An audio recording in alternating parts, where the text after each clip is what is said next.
I have been busy.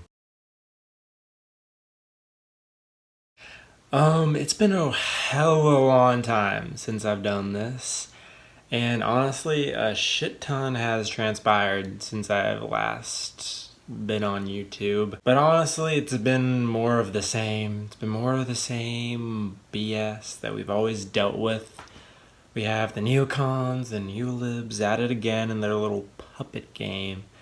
We have the Democratic nominees trying to outmaneuver one each other in the big show that we always see. No man has a right to raise a hand to a woman in anger other than in self-defense, and that's rarely ever occurs. And so we have to just change the culture, period, and keep punching at it and punching at it and punching at it. It will be a big, no, I really mean it. It's unfortunate that we have someone on the stage who is attempting to be the Democratic nominee for President of the United States, who during the Obama administration spent 4 years full-time on Fox News criticizing President Obama. That's who ridiculous, has spent full-time, That's who ridiculous. has spent full-time criticizing people on this stage as affiliated with the Democratic Party. When Donald Trump was elected, not even sworn in, buddied up to Steve Bannon to get a meeting with Donald Trump in the Trump Tower, fails to call a war criminal by what he is as a war criminal, and then spends full time during the course of this campaign, again, criticizing the Democratic Party. What we need on the stage in November.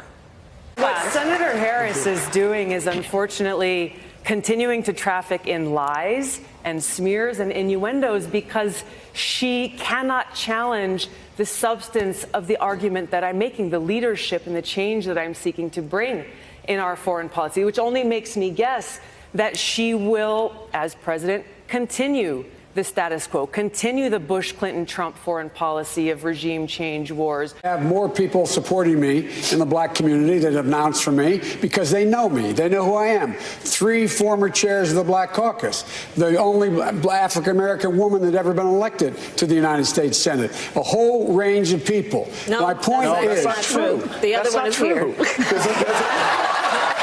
said the first. I said the first African-American elected. First African. So None of it means anything, of course. Whoever the nominee will be, there won't be any real change that happens, so what's the point, honestly? Nothing we can do about it, so. And you know, some candidates have been better than others. One of the foreign leaders you mentioned meeting was Bashar al-Assad. I have, in my experience, such as it is, whether you think it counts or not, since it wasn't accumulated in Washington, enough judgment that I would not have sat down with a murderous dictator like that. Congresswoman Gabbard, let me allow you. And what you've just pointed out is that you would lack the courage to meet with both adversaries and friends to ensure the peace and national security of our nation. I will meet with and do what is necessary to make sure that no more of our brothers and sisters in uniform are needlessly sent into harm's way fighting regime change wars that undermine our national security. I'll bring real leadership and experience to the White House. It's a shit show. In November.